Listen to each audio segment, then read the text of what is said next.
Good morning, dear student. Welcome back ARMS online classes. Last video we start population. Populations conditions of India according to area, according to density, largest state, and lowest population, effect of population in birth, death and migration. इन सब के बारे में हमने जो discuss है वो कर लिया था. आज हम जो एज कंपोजिशन है उसके बारे में देखेंगे. इसके बारे में डिस्कस करेंगे, एज कंपोजिशन के बारे में.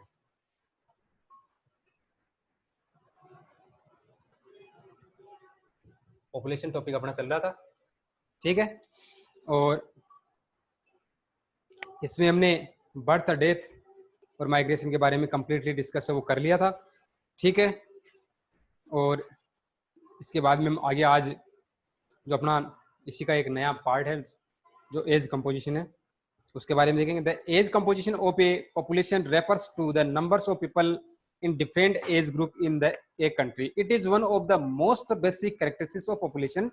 To an important degree, a person's age influences what he she need by does his her capacity to perform. Consequently, the number and percentage of population found with the in the children working age and age groups are notable determinants of the population's social and economic structure. The population of a nation is generally grouped into three broad categories: children, working age and aged. देखो, aged composition है वो बहुत बड़ा role जारी करता है किसमें, किसी भी राष्ट्र की पॉपुलेशन में, ठीक है. अगर हम बात करें कि it is a one of the most basic characteristics of population, एक महत्वपूर्ण विशेषता है किसकी, पॉपुलेशन की. तो इंपोर्टेंट डिग्री और ये महत्वपूर्ण स्थान भी रखती है कि पॉपुलेशन है, जनसंख्या है, लेकिन कैसी है, एज्ड है या फिर वर्किंग एज है या फिर चिल्ड्रन एज जिसको हम कह सकते हैं, या फिर जनरली बिलो 15 ईयर्स से नीचे की जो एज है जिसको हम कह सकते हैं, उस प्रकार की पॉपुलेशन है वो निवास कर रही है. इस प्रकार से हमें अलग अलग जो पार्ट है उसमें देखने को मिलती है, अलग अलग भागों में देखने को मिलती है. The number and percentage of population found within the children working age and age groups are notable determining of the population, the social and economic structure. सामाजिक और आर्थिक निर्माण में मोस्टली जो हमें एज कंपोजिशन की बात देखने को मिल रही है, तो उसमें इनका जो निर्माण है किसका निर्माण, सामाजिक और आर्थिक निर्माण, वो मोस्टली किया जाता है किसके द्वारा, जो चिल्ड्रन और वर्किंग एज है उसके द्वारा, न कि एज्ड के द्वारा, ठीक है. इस प्रकार से जो एक राष्ट्र की पॉपुलेशन है उसको निर्धारित या प्रभावित या इफेक्ट जो डाला जाता है किसके द्वारा, एज के द्वारा भी डाला जाता है, ठीक है. कि मोस्टली पॉपुलेशन कैसी होगी, एज्ड होगी, तो वहां पर जो आर्थिक और जो सामाजिक स्ट्रक्चर है उसमें हमें निर्माण या उसमें हमें जो सुधार है वो देखने को नहीं मिलेगा, ठीक है. और उसी प्रकार से हम कहें कि मोस्टली जो पॉपुलेशन है वो हमें कैसे देखने को मिले, चिल्ड्रन या फिर जो वर्किंग एज है वो देखने को मिले, तो वहां पर हमें सामाजिक और आर्थिक सुधार है वो देखने को मिलेगा, ठीक है. The population of a nation is generally grouped into three broad categories. Mostly हम बात करें किसी भी राष्ट्र की जनसंख्या को हम एज के अकॉर्डिंग मोस्टली तीन पार्टों में क्या करते हैं, डिवाइड करते हैं, ठीक है. कितने पार्टों में, तीन पार्टों में. वो है जो अभी अभी हम डिस्कस कर चुके हैं, चिल्ड्रन, वर्किंग और एज्ड. इसके बारे में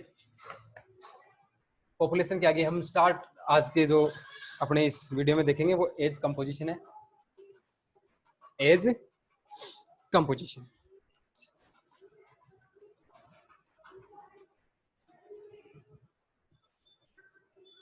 एज कंपोजिशन के बारे में देखेंगे, ठीक है. मोस्टली इसके द्वारा हमें जो इसके इफेक्ट देखे वो किस प्रकार से डाले जाते हैं, मोस्टली कौन सी एज के द्वारा डाले जाते हैं वो हमने देखा. तो एज कंपोजिशन है वो मोस्टली कितने पार्टों में, तीन पार्टों में डिवाइड किया हुआ है. कितने पार्टों में, मोस्टली इसके बारे में हम कहें तो into three broad categories, three broad categories.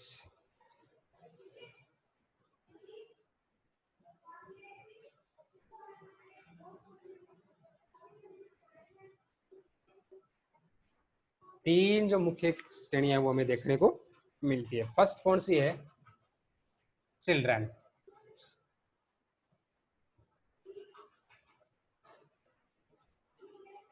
Children,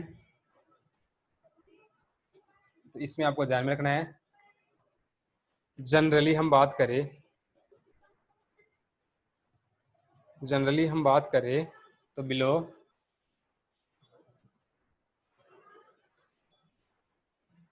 15 years, जिनकी एज 15 वर्ष से कम हो, उनको हम इसमें क्या करते हैं? ऐड करते हैं। इसके बाद में हम आगे देखें, सेकंड वो अपना है वर्किंग एज।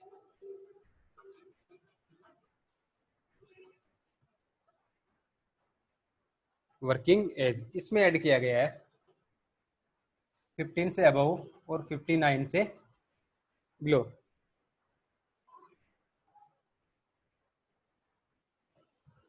थर्ड हमने इसमें देखा कौन सा?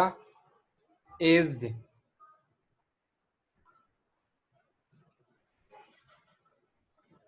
इसमें आपको ध्यान रखना है अबव 59 ईयर्स, किससे ऊपर? 59 से ऊपर जितने भी है उसको हम एज में ऐड करते हैं। ये हमने तीन मुख्य कैटेगरीज देखी, किसकी? एज कंपोजिशन में, ठीक है। अब इसमें हम देखेंगे सबसे पहले जनरली, जो हमने फर्स्ट पार्ट देखा था वो कौन सा? चिल्ड्रन। जनरली जो बिलो 15 ईयर्स, मतलब साधारणतः जिनकी एज हमें 15 वर्ष से कम देखने को मिलती है, उस एज के जो जितने भी जो मेल फीमेल या वो या चिल्ड्रन है, उसको हम किसके नाम से जानेंगे? चिल्ड्रन के नाम से जानेंगे। उसके बारे में हम देखेंगे, ठीक है। तो देखो इसमें, they are economically unproductive and need to be provided with food, clothing, education and medical care.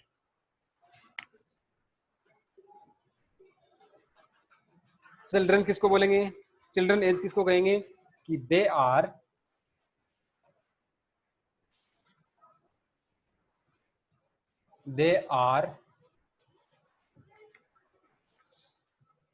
Economically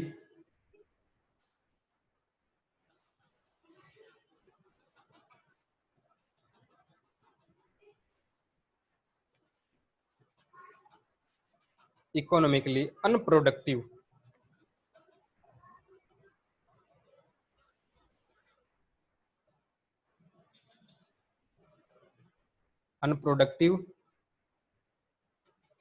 and need, आवश्यकता होती है उनको, टू बी प्रोवाइडेड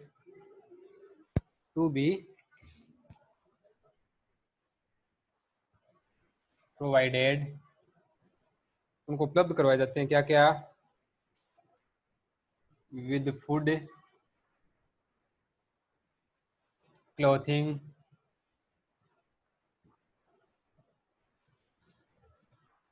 एजुकेशन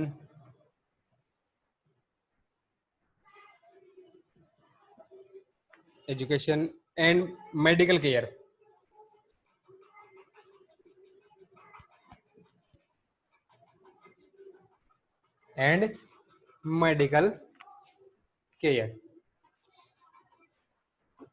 ये मोस्टली चिल्ड्रन होते हैं, वो कैसे होते हैं? इकोनॉमिकली अनप्रोडक्टिव होते हैं, मतलब इनका जो रोल मोस्टली किसमें? इकोनॉमिक में हमें देखने को नहीं मिलता है। साथ में इनको आवश्यकता होती है, इनको हम उपलब्ध करवाते हैं क्या क्या?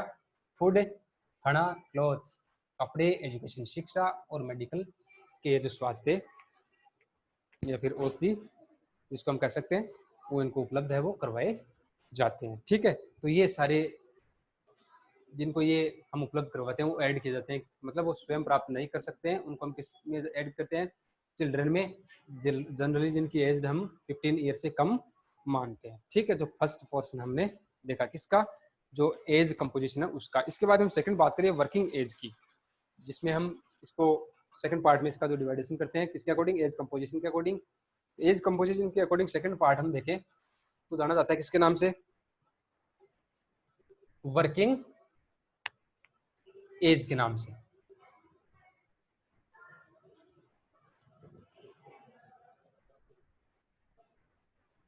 जिसको अभी अभी हमने देखा था 15 ईयर से अबव और 59 से बिलो, ठीक है, 15 से लेकर के 59 ईयर्स तक, ठीक है। तो दे आर इकोनॉमिकली प्रोडक्टिव, सबसे पहले इसकी विशेषता, कंप्लीटली जो नेशन है वो किस पे टिका होता है, इन्हीं पे टिका होता है, ठीक है। राष्ट्र का विकास है वो इन्हीं पे टिका हुआ रहता है। राष्ट्र की अर्थव्यवस्था में सबसे बड़ा जो रोल रहता है वो किनका रहता है, इन्हीं का रहता है, ठीक है। तो सबसे पहले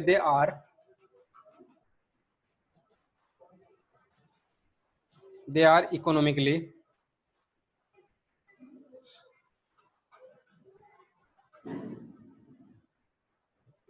economically productive.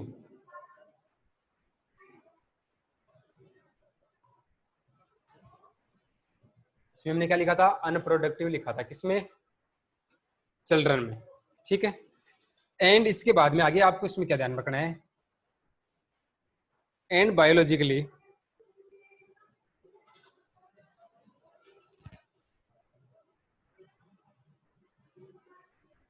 Biologically reproductive,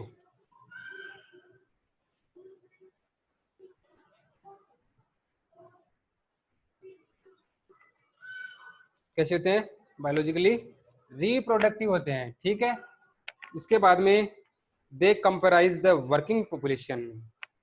next इनकी एक और विशेषता आपको ध्यान में रखनी है,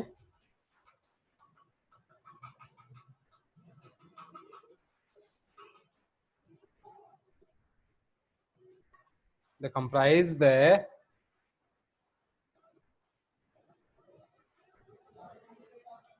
वर्किंग पॉपुलेशन। अभी भी मैंने बताया था आपको सबसे ज्यादा जो इम्पोर्टेंट होता है वो पार्ट किसमें, एक नेशन की आर्थिक व्यवस्था में, कार्य के अकॉर्डिंग, सामाजिक के अकॉर्डिंग या समाज के अकॉर्डिंग जिसको हम कर सकते हैं, वो किनका होता है, इन वर्किंग एज के जो मेंबर्स होते हैं, वर्किंग एज के जो सदस्य होते हैं, और वर्किंग एज के जितने भी पीपल होते हैं उनका होता है, ठीक है। तो दे कंप्राइज द वर्किंग पॉपुलेशन।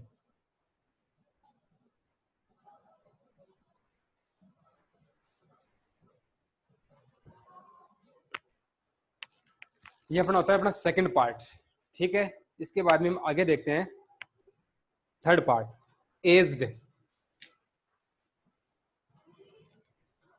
तीसरा पार्ट किसका, एज कंपोजिशन का।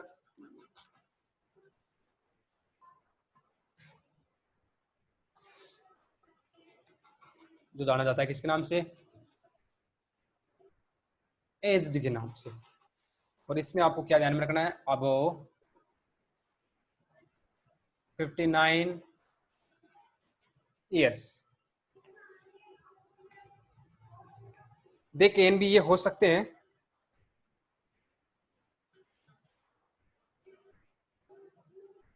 दे can be economically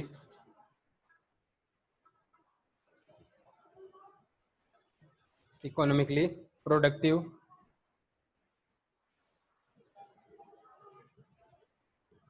economically productive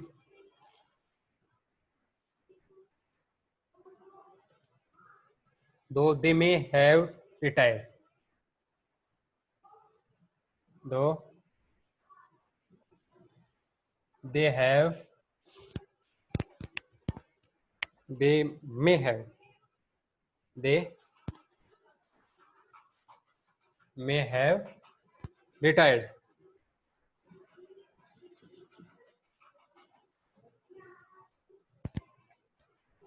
they may be working voluntarily, they may be working voluntarily, but they are not available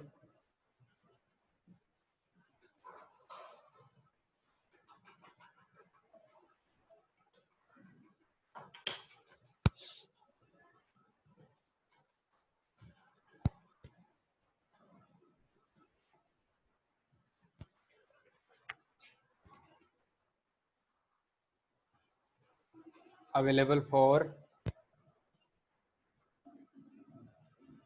available for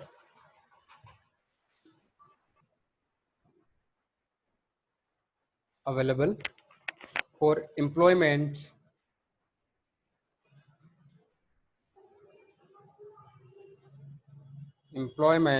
through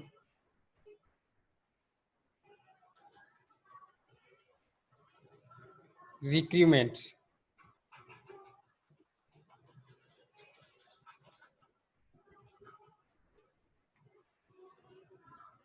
देखो ये इकोनॉमिकली हो सकते हैं क्योंकि mostly 59 years as के बाद में जो वर्किंग मैन होते हैं उनको क्या कर दिया जाता है, रिटायर्ड सेवानिवृत्त कर दिया जाता है, ठीक है। लेकिन ये हो सकते हैं, मतलब उसके बाद में क्या कर सकते हैं, कार्य कर सकते हैं, ठीक है। लेकिन मोस्टली सभी जगहों पर उपलब्ध नहीं होते हैं। मोस्टली सभी व्यक्ति क्या नहीं करते, रिटायरमेंट के बाद में, सेवानिवृत्ति के बाद में कार्य नहीं करते, ठीक है। तो ये मोस्टली इनके पार्ट थे, वो हमने देखे। इसके बाद में हम आगे देखते हैं एज कंपोजिशन के। तो they can be economically productive through, ये हो चुका अपना, the percentage of children and the age affect the dependency ratio because they group are not producer, because these groups are not producers. The proportion of the three groups in India population is already presented in figure 5.6. Already हम इसके बारे में discuss कर चुके हैं। और इसके अलावा में इसके बारे में इंडिया में देख सकते हैं कि कितनी पॉपुलेशन, कौन से एज के जो लोग हैं वो यहाँ पर निवास करते हैं, मतलब रहते हैं, वो डिस्कस कर लेते हैं।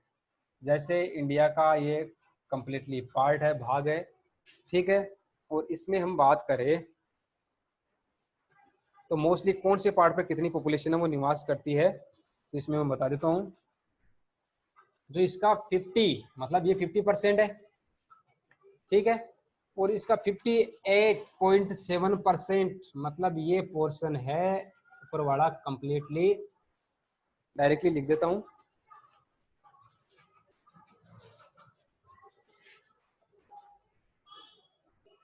सबसे पहले पार्ट हमने देखा था चिल्ड्रन,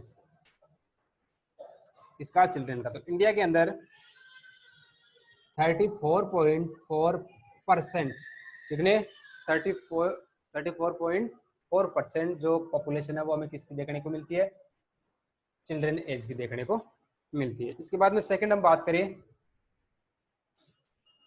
जो वर्किंग एज के नाम से जाने जाते हैं, एडल्ट्स के नाम से जाने जाते हैं। एडल्ट, युवा, जो 16 से ऊपर और 59 से कम, जिनकी हमें जो यहाँ पर जनसंख्या देखने को मिलती है 58.7% है, वो देखने को मिलती है। इसीलिए इंडिया को युवाओं का देश भी कहा जाता है। मोस्टली जो सबसे ज़्यादा यंगर मैन हमें देखने को मिलते हैं, यंग देखने को मिलते हैं, युवा देखने को मिलते हैं, वो मोस्टली कहाँ देखने को मिलते हैं, इंडिया के अंदर देखने को मिलते हैं, ठीक है। इसके बाद हम थर्ड पार्ट देखें। थर्ड पार्ट की बात करें हम, जो था अपना एज्ड, इंडिया के अंदर एज्ड है उनकी संख्या सबसे कम देखने को मिलती है, 6.9% ही देखने को मिलती है। कितनी, 6.9% ही देखने को मिलती है, ठीक है। तो इस प्रकार से हमने क्या देखा, जो एज कंपोजिशन है उसके बारे में डिस्कस किया। इसके बाद में हम आगे देखें तो इसमें हम देखेंगे आज नेक्स्ट पार्ट, सेक्स रेशियो, जिसको हम बोलते हैं लिंगानुपात। क्या बोलते हैं, लिंगानुपात। पॉपुलेशन में अपना जो अगला टॉपिक होगा वो क्या होगा, वो होगा सेक्स रेशियो, लिंगानुपात जिसको हम बोलते हैं, उसके बारे में डिस्कस करते हैं।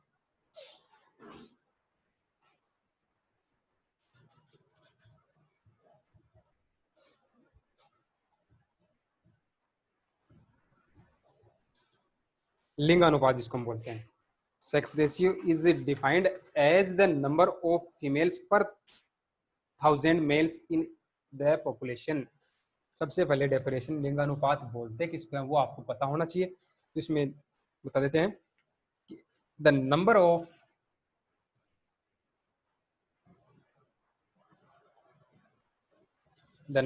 Of females, the number of females per 1,000 males in the population.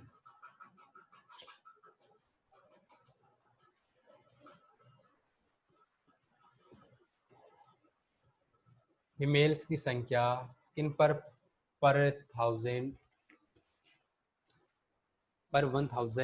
Mails पर, 1,000 पुरुषों पर जो महिलाओं की संख्या है वो जानी जाती है किसके नाम से? लिंगानुपात के नाम से। किसके नाम से? लिंगानुपात के नाम से। This information is important social indicator to measure the extent of equality between males and females in a society at a given time. दोनों में सिमिलरिटी होना, मतलब लिंगानुपात में ज्यादा डिफरेंस नहीं होना, ये इंडिकेट करता है किसकी ओर? इक्वलिटी की ओर। किसकी इक्वलिटी की ओर? जो मेल और फीमेल या फिर बॉय और जो गर्ल या फिर जो लड़के और लड़की में जो डिफरेंस किया जाता है उसकी सिमिलरिटी की ओर इंडिकेट करता है। कौन? ये रेशियो, ये लिंगानुपात। ठीक है, इसमें हमें स्थिति अच्छी देखने को मिलेगी तो हमें वहां पर क्या देखने को मिलेगा कि मोस्टली जो डिस्क्रिमिनेट है किसमें? बॉय और गर्ल में, वो यहाँ पर नहीं किया जाता है। मोस्टली हमें जहाँ पर ये ज्यादा मात्रा में डिस्क्रिमिनेट देखने को मिलेगा वहां पर जो लिंगानुपात है इसकी स्थिति भी हमें अच्छी देखने को नहीं मिलेगी। इसकी स्थिति भी हमें वहां पर कैसी मिलेगी? खराब ही मिलेगी। ये इंडिकेट करता है किसकी ओर? इक्वलिटी की ओर। The sex ratio in the country has always defined unfavorable to females। लेकिन अपने राष्ट्र की बात करें तो हमेशा ये कैसा रहा है? अनफेवरेबल ही रहा है, मतलब सही नहीं रहा है।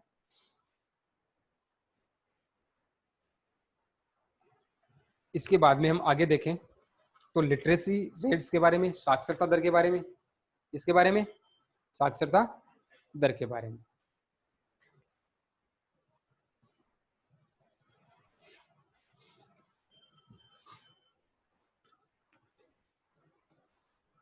तो साक्षरता दर के बारे में हम देखेंगे।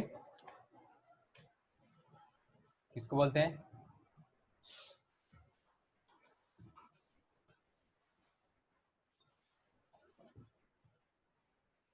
Literacy is very important quality of population.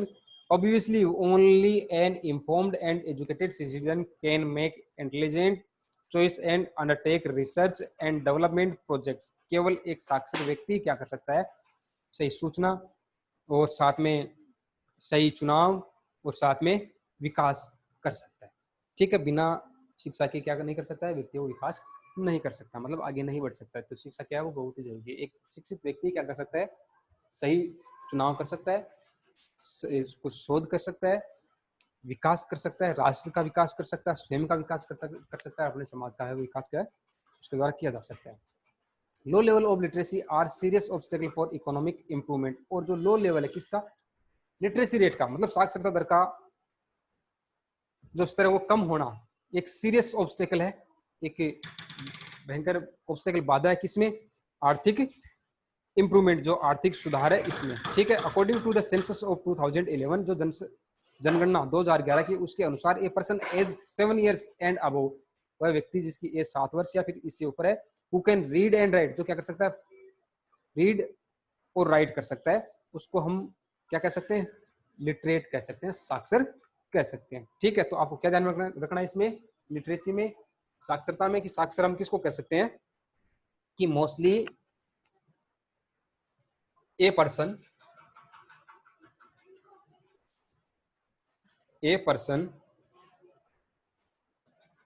As 7 years and above, वह व्यक्ति जिसकी एज 7 वर्ष या इससे ऊपर हो, हु कैन, जो क्या कर सकता है? हु कैन रीड, पढ़ एंड राइट, पढ़ और लिख सकता है, विद इसके साथ में अंडरस्टैंडिंग के साथ में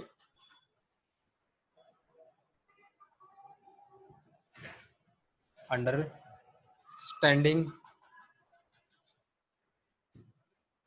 इन एनी लैंग्वेज, कोई भी भाषा, ये नहीं हो कि उसको हिंदी आनी जरूरी हो या इंग्लिश आनी जरूरी है या फिर उर्दू आनी जरूरी है, ठीक है। किसी भी भाषा में क्या कर सकता है वो, लिख सकता है, पढ़ सकता है, उसको हम क्या कहेंगे, लिटरेट कहेंगे। Understanding in any language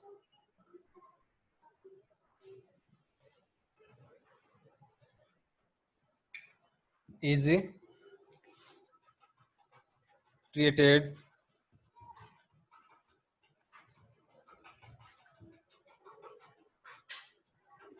as literate, उसको हम क्या कहेंगे, साक्षर कहेंगे।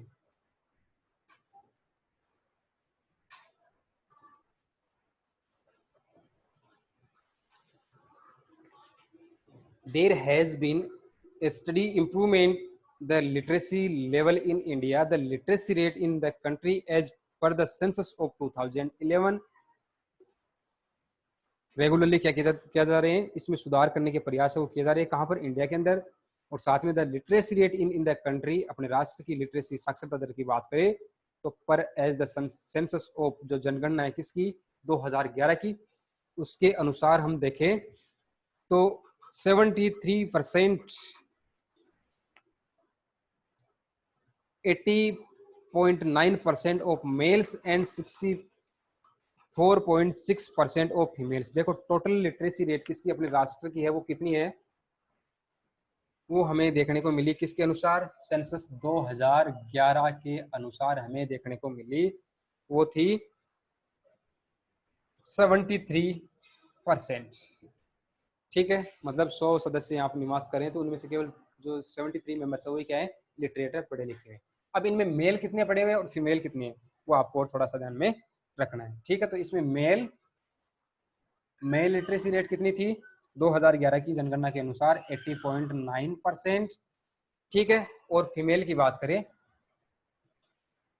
तो वो थी 64.6%। ठीक है, तो ये अपना लिटरेसी रेट का जो पार्ट है वो कंप्लीट होता है। और नेक्स्ट वीडियो में हम नए पार्ट के साथ में फिर से इसी समय, चैनल को लाइक कीजिए, शेयर कीजिए, सब्सक्राइब